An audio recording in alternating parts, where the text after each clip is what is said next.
Bom, gente, nós estamos tratando então do livro sobre o primeiro capítulo, né, do livro As Viagens de Gulliver.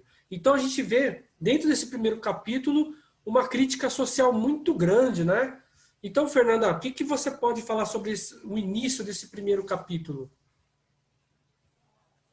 Trata-se de uma história muito atual. A história fala por ele estar em uma cidade de pessoas pequenas, se achou superior, melhor que os outros, porque era grande e poderia ter vantagens sobre os outros. E hoje em dia, vemos que quem quer ter mais dinheiro tem mais poder, tem uma qualidade de vida muito melhor, por exemplo, nos estudos, alimentação, saúde.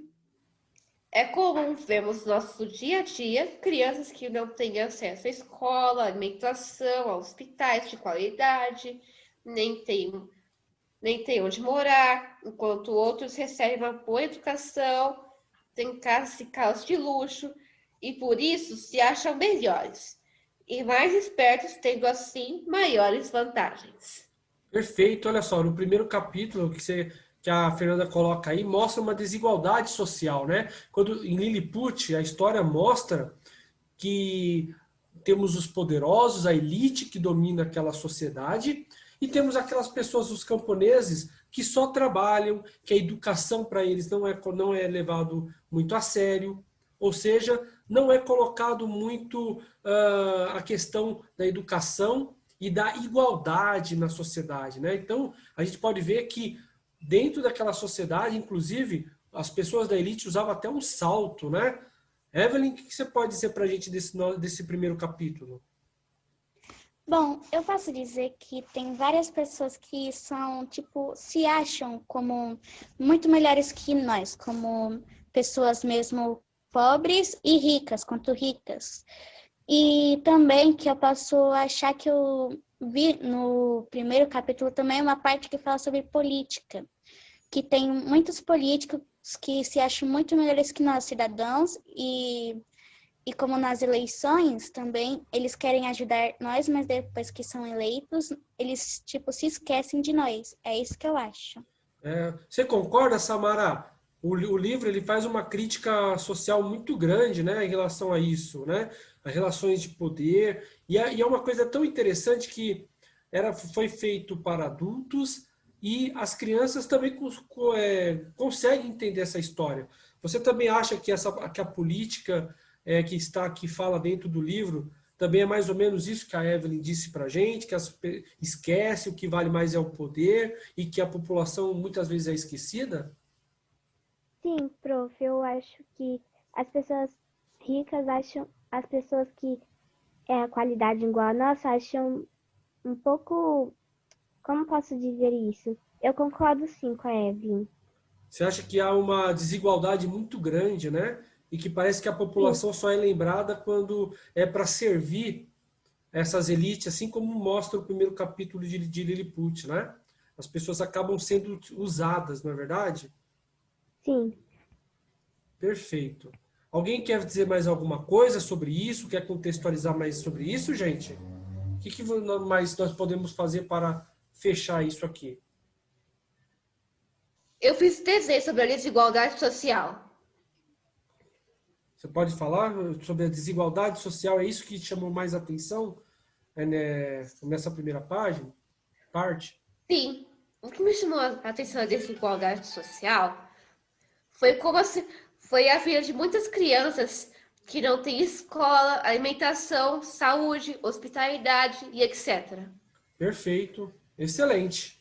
Então no primeiro capítulo, acho que a gente já está, né, retrata exatamente isso da questão da desigualdade social e as relações com o poder, não é verdade? É isso? É Professor, verdade? posso falar uma Di- coisa? Claro, diga, Evelyn. Quero fazer um pedido que todas as pessoas que vejam esse vídeo não se acham mais melhores do que as outras. E sim, todos nós somos iguais. Somos corpo humano e não criaturas de outra espécie. Perfeito. nas viagens de Gulliver é retratado muito isso de quanto nós seres humanos somos iguais, né? E o que deixa a gente desiguais não é a questão econômica, mas sim o egoísmo, a mesquinhez, né? Ou seja, tudo aquilo que afasta do ser humano as suas virtudes. Muito bem, meninas, gostei do que vocês falaram, tá? Deu para perceber que vocês entenderam o que o livro quer passar, ok? Muito obrigado, viu?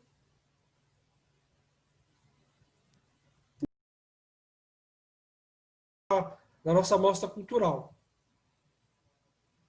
Pessoal, então, nós vamos falar agora desse segundo capítulo do Gulliver, ok? Ele vai agora por uma terra de gigantes e a gente tem alguns pontos principais sobre esse momento.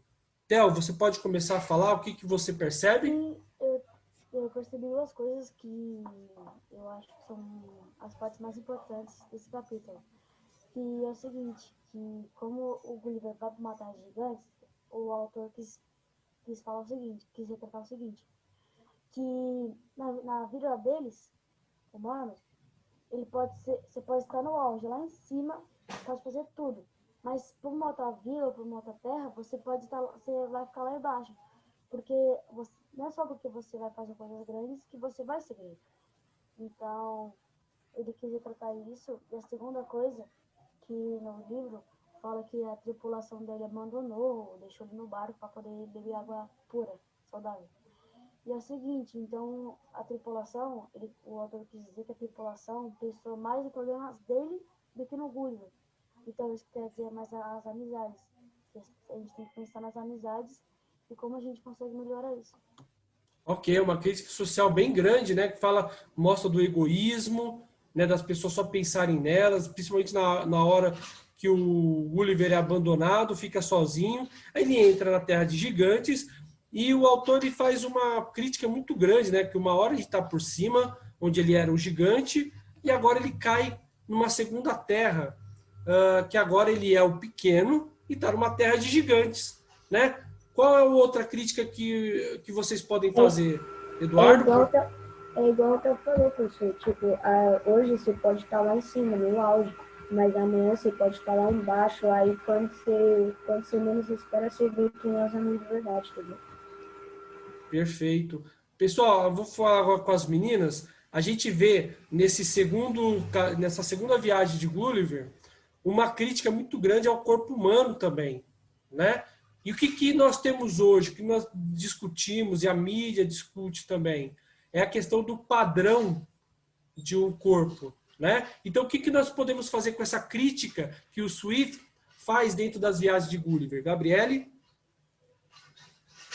Bom, hoje em dia tem muitas pessoas querendo se padronizar em pessoas mais famosas que estão lá em cima e passam por diversas dificuldades. Então, eu acho que isso consegue retratar um pouco na segunda viagem.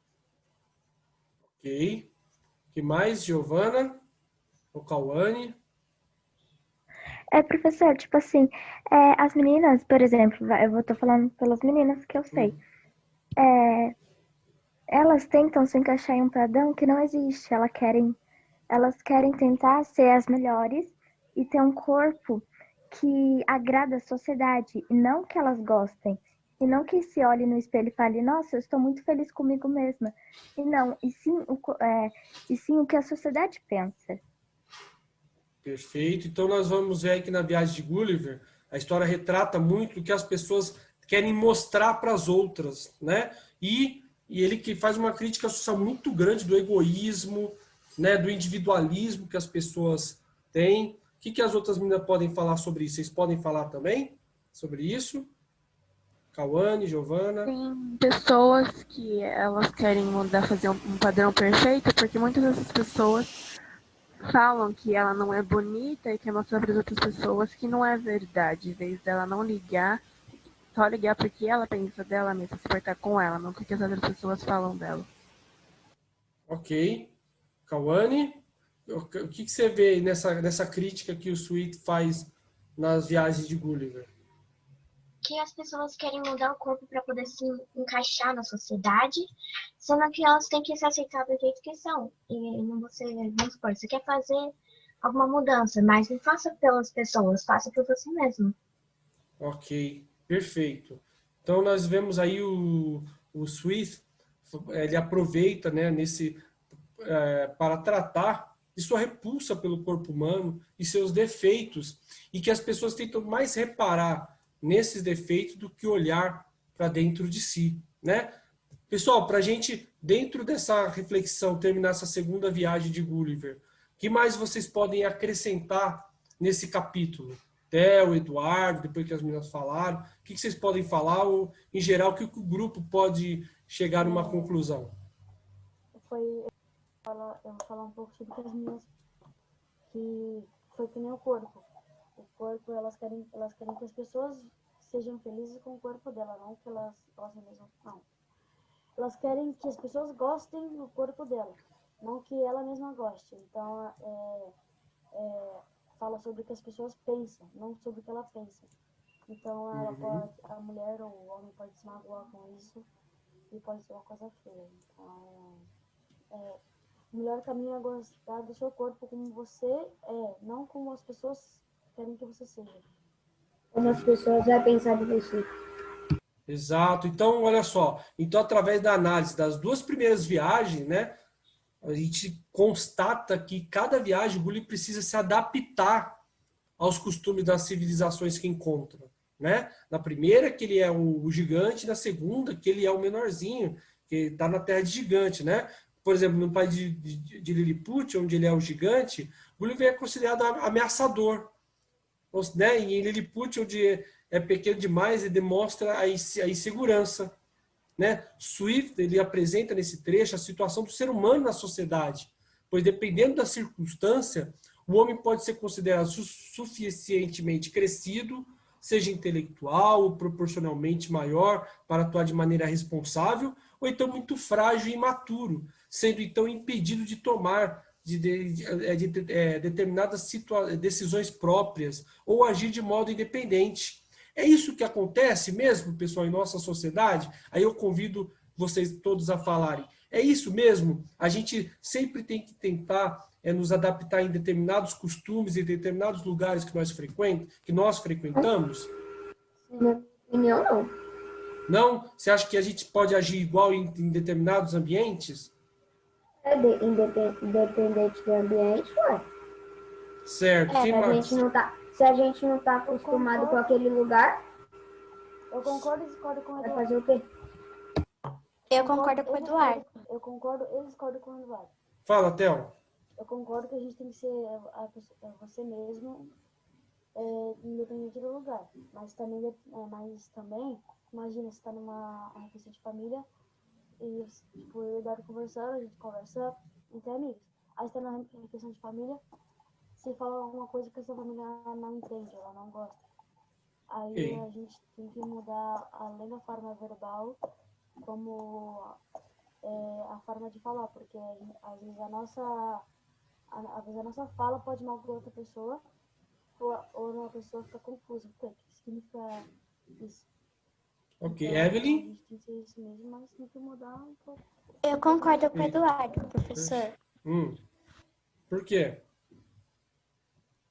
Bom, porque tem lugares que a gente quer, tipo, ser nós mesmos. E tem lugares que não dá pra gente ser nós mesmos como, por exemplo, como eu posso dar um exemplo? Em vários lugares exigem vários vou que a dar um gente... exemplo bem explicativo aqui. Sim. Nas festas da minha família, da família da minha mãe, eu não gosto de dois tios meus. Aí, nas festas da família do meu pai, aí eu gosto, porque aí eu sou eu mesmo, entendeu? Então, aí nas festas de família da minha mãe, eu tenho que, tipo, eu ficar conversando com os dois tios que eu não gosto, entendeu? Porque eles meio... Esquece. O que o autor fala aí é muitas vezes a sociedade, eles tentam colocar uns certos padrões, né? Ou seja, agir com que você aja com um certo cinismo, não seja você mesmo em determinadas situações. Então, olha só, o que o autor o escritor, né, que escreveu a história das viagens de Gulliver, ele traz problemas sociais que nós vivemos até hoje, que nós temos discutido, né? Vocês têm discutido, nós também temos discutido em filosofia. Então, a gente é uma sociedade que vive muito de momentos e muitas vezes isolados em suas próprias ilhas, né? Então, muito bem, pessoal. Alguém quer, para finalizar, falar alguma coisa? Não? Ok, então eu acho que isso a gente já estende um pouco mais a nossa, nesse segundo capítulo, nessa segunda viagem, né, de críticas sociais que o Gulliver, as viagens de Gulliver traz para nós, tá ok? Obrigado, viu, pessoal? Um abraço.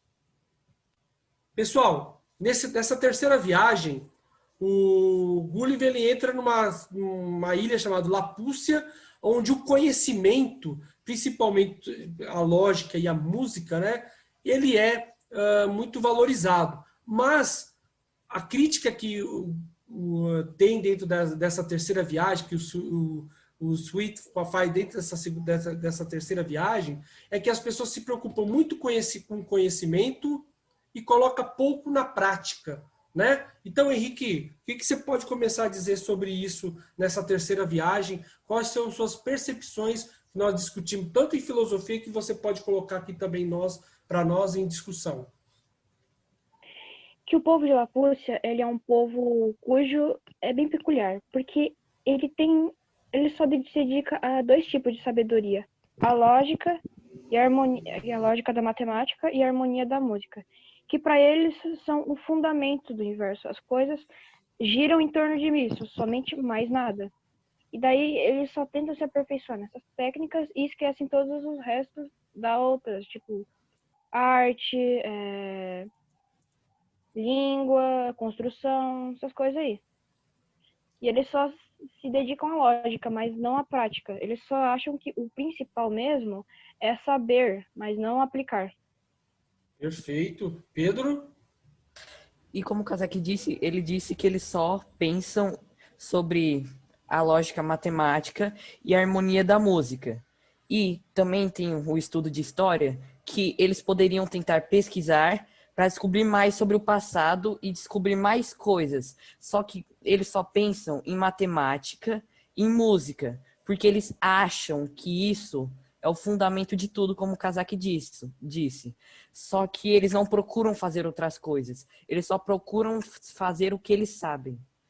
Ok, ou seja, parece que o conhecimento fica um pouco travado, né, limitado, né? A lógica matemática pode falar dentro de um lucro que a sociedade, que em plena Revolução Industrial na época, né, contemplava, e que o autor faz uma crítica muito grande das pessoas da ciência, que só querem inventar novas coisas, não querem melhorar, os cientistas, os filósofos não querem melhorar a sociedade, só querem trazer ao lucro.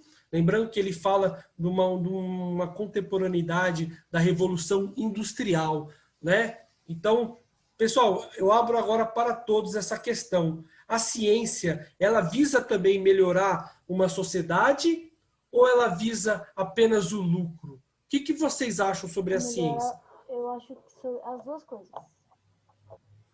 As duas coisas. Sim, pode falar. Porque a sociedade, a ciência pode melhorar a sociedade, porque eles vão descobrir que não tem só isso no mundo, eles vão descobrir que tem bactérias, existem muito mais do que só matemática e música. E pode também agradar os conhecimentos deles, eles podem se interessar cada vez mais pelos conhecimentos e podem começar, que nem o Pedro falou, o Kazak falou, começar a pesquisar sobre história, começar a pesquisar sobre outras matérias, sobre outras coisas. Perfeito. Então, a ciência pode ajudar bastante na vida deles. Perfeito. Quem mais pode falar sobre essa função da ciência de hoje em dia? Ou Pedro e Henrique ainda quiserem falar? Fiquem à vontade. Professor, eu acho que a ciência, ela tá, acho que no estado de divisão, porque ainda não se sabe ao certo. Porque tem cientistas que só pensam no lucro e tem cientista que também só pensa no bem da humanidade. Então, esse assunto fica meio dividido entre os dois. Ainda não é exatamente sabe? Não tem uma certeza absoluta de qual é o principal desses dois. Uhum. Quem mais? Alguém? Por exemplo, pessoal, vamos trazer no dia de hoje. Nós temos laboratórios de vários lugares, na Rússia, na China, nos Estados Unidos, tentando buscar uma vacina para o coronavírus, ok? Pessoal, o que vocês acham sobre essa corrida? Ele é benéfica para trazer a doença e, por outro lado, tem também uma desconfiança porque os laboratórios querem o lucro também de encontrar a vacina dessa doença? O que vocês acham? As duas opções. As duas opções. O que mais, gente? O que vocês acham essa corrida dos laboratórios? É mais pelo lucro ou mais pela ajudar realmente as pessoas? Se lembrando que o Gulliver, nas viagens de Gulliver, a gente já vê essa crítica, né? De buscar o lucro e ajudar pouco as pessoas, né? O que vocês veem? Fiquem à vontade para comentar. Eu acho que tem pessoas que estão pensando no bem e tem pessoas que estão pensando no lucro, mas eu acho que também existe mais uma classe de pessoas que estão tentando achar destaque. Destaque pelo algum reconhecimento pelo que fez. Ok. Então, para a gente finalizar, o autor do Gulliver, ele não critica o lucro. Fala, Theo. Eu acho que as duas opções, por quê? Porque como é uma competição, eles vão ter que fazer a vacina mais rápido. Ou seja, quanto mais rápido, mais lucro. Quanto mais rápido, menos pessoas vão morrer. Ok. Então, eu acho que tanto eles estão pensando no lucro, quanto pensando nas vidas das pessoas. Então, essa competição vai ajudar tanto eles quanto a gente, porque a vacina vai sair muito mais rápido do que sem competição. Então, essa é a minha explicação. Ótimo. Fala, Pedro. O Kazak falou da parte que as pessoas, quando estão fazendo essas vacinas, querem procurar destaque. Eu concordo também porque quanto mais destaque a pessoa recebe, mais vão se dizer que as pessoas vão confiar. E com isso elas vão ganhando mais lucro e mais reconhecimento. Perfeito, Pedro. E o Switzer, ele faz exatamente essa busca de poder, reconhecimento, de propaganda de si mesmo, né? Então, que tanto o Henrique, o Theo, o Pedro, vocês estão falando, casa muito com isso, né? Na busca pela ciência, na busca pelo reconhecimento. É claro que o Switzer, ele não critica essa busca pelo lucro, mas ele busca criticar essa busca incessante, né, que visa deteriorar até a própria pessoa nessa busca enlouquecida pelo lucro e pelo poder, ok? Então, pessoal, quero agradecer muito novamente a contribuição de vocês. Acho que vocês estão aos poucos entendendo de como as viagens de Gulliver, ele é tão ele é atemporal, né? Ele não está velha essa história, ela é muito real ainda, ok? Então, muito obrigado mais uma vez. Viu, pessoal? Um grande abraço. Então, pessoal, nós chegamos à quarta viagem de Gulliver. E é uma viagem, pessoal, onde ele entra na terra de cavalos. E esses cavalos, pessoal, essa terra governada por cavalos, eles têm um grande inimigo chamado os Yahus. E Gulliver, ele começa a falar sobre a raça humana para esses cavalos. Olha só, uma sátira do Swift, né, na história das viagens de Gulliver, né? Ele começa a tratar a raça humana, começa a falar sobre a ganância, sobre o poder, sobre o egoísmo. E esse cavalo, o cavalo líder, o chamado cavalo amo, ele começa a tratar que os inimigos da terra deles, né, os Yahus, têm a mesma semelhança dos humanos tratados pelo Gulliver. Então aí, pessoal, nessa quarta viagem, nós temos uma crítica muito grande, né, dentro dessa história. Ou seja, aí nós vamos ver uma sátira mais pesada, com a descrição dos Yahus, que demonstram toda a degeneração da raça humana. Como nós, por exemplo, com toda a nossa inteligência, acabamos não usando essa inteligência para o bem.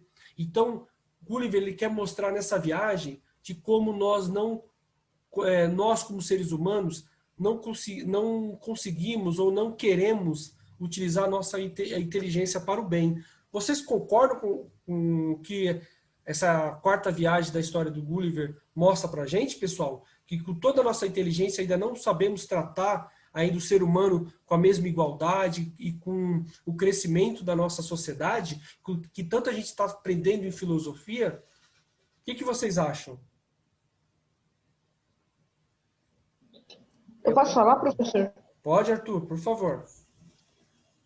Nesse quarto capítulo das viagens de Gulliver, eu acho que eu concordo, porque realmente é que nem você disse, a gente é inteligente, só que a gente usa essa inteligência do jeito errado. Uhum, perfeito. Pessoal, a ciência está sendo usada para o benefício de todos ou não? Quem pode falar aí pra gente? Professor, eu acho que não. Por quê? Porque, tipo, mesmo que somos muito inteligentes, nós nos achamos superiores do que as outras pessoas. E isso acaba fazendo que cada vez que a gente quer ser mais superior, a gente acaba se afastando mais. E as pessoas menos valorizadas acabam tendo menos condições para serem iguais. Vamos dizer, entre aspas. Ok. Então, olha só. Isso que a Brita ali falou é importante, retrata nesse quarto capítulo das viagens de Gulliver, né? Onde os cavalos que governavam aquele país, os Huins, né? Que governavam esse país, eles tratavam realmente de coisas que realmente importavam, né? Ou seja, eles tinha fraternidade entre eles. É claro que tinha uma elite também dentro desse país, né? Onde algumas raças não se misturavam, né? Mas aí, pessoal, nós temos também o nosso mundo de hoje, que ainda é dotado de preconceitos e divisões, né? E que, com toda a evolução que nós temos, parece que ainda não sabemos utilizar dessa nossa inteligência, né? O que mais vocês podem falar sobre isso? O que vocês percebem disso? Pedro, Henrique, Eduardo, Fernanda, vocês ficam à vontade, Theo. O que vocês acham dessa crítica, dessa sátira que as viagens de Gulliver nos traz? Qual a conscientização, qual é a crítica que ele deixa para a gente nessa questão? Professor. Oi. Pedro, depois Henrique. Pode ir, Pedro. Eu concordo porque com a parte da nossa inteligência. Pera. Desculpa, professor, eu vou ter que ir ali rapidinho. Sinto muito. Henrique? Uma parte que eu acho bem importante do quarto capítulo é que a parte onde o Gulliver começa a contar sobre as guerras, as mentiras, as traições que tinha dentro da sociedade. Isso é uma sátira para viver como não tem sentido essas coisas. Essas coisas não fazem sentido, porque o povo nativo lá, eles não conseguem compreender o que é isso. Eles acham que isso tudo é, tipo, irracional para eles. Não tem o menor nexo.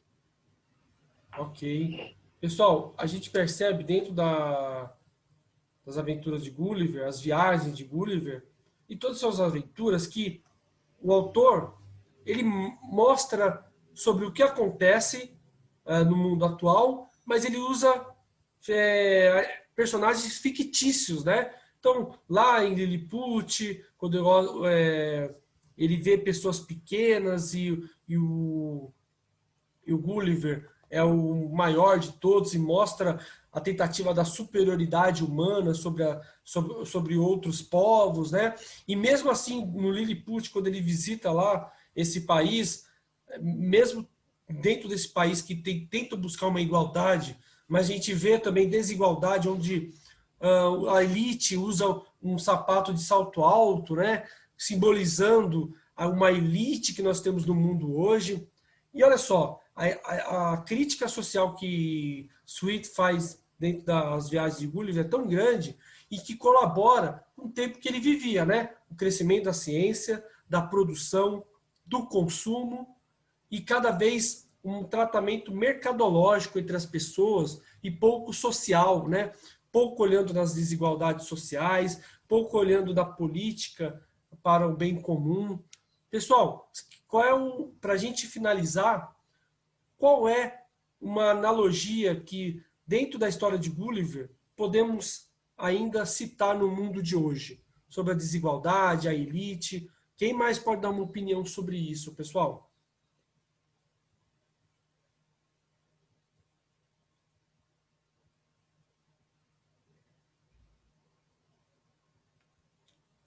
Hein? Alguém mais pode falar sobre isso?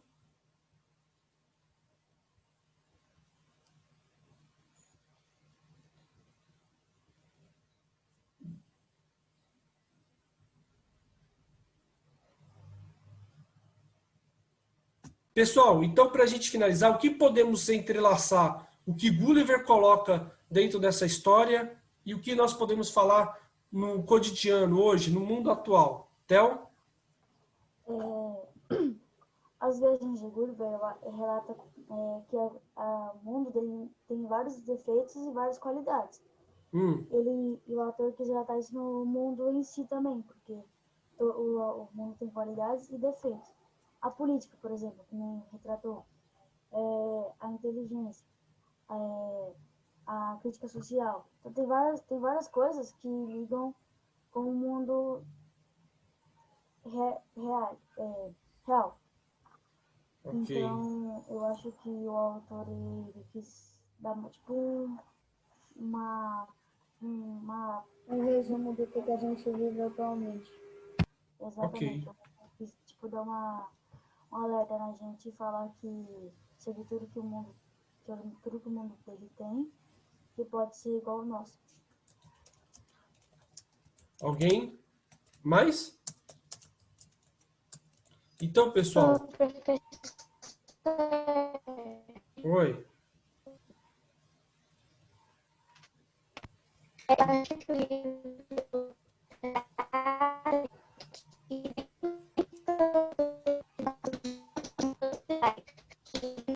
Então, pessoal, para a gente finalizar então esse trabalho, apesar de muitos séculos, né, a viagem de Gulliver ter sido escrito em agosto de 1725, né, ele é tão atual e mostra tanto o que nós temos no mundo hoje, né? Ele critica a política para os bens próprios das pessoas. Cada um que está na política, Gulliver mostra, né, as viagens de Gulliver mostram como as pessoas se preocupam mais com elas. E Swift mostra uma crítica muito grande nessa questão, né? Segundo, questão econômica.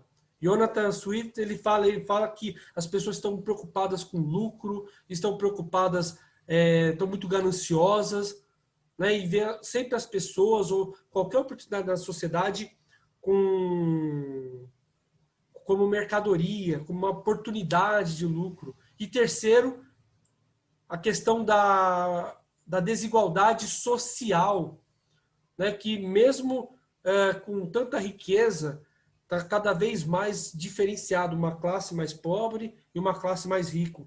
E por último, que ele critica muito é a ciência. Ou seja, do que vale a evolução da ciência, novos métodos, se não é utilizado para o bem comum.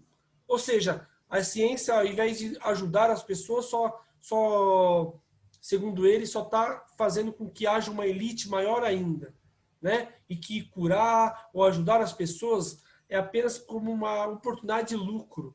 E mesmo assim, mesmo com toda a racionalidade, com a evolução humana, nós muitas vezes nos comportamos como animais irracionais, né? Ou seja, que não nos preocupamos com os outros. Então, finalizando, a viagem de Gulliver traz grandes lições da gente, como nós estamos estudando dentro da filosofia, de olhar mais para a sociedade e buscar uma reflexão sobre o verdadeiro bem comum. Na política, onde é o pontapé inicial que nós vimos nesse livro e que se expande para qualquer outro setor da nossa sociedade, como economia, educação, nas partes sociais e por aí vai. Então, o Gulliver ele continua sendo muito atual para a nossa sociedade.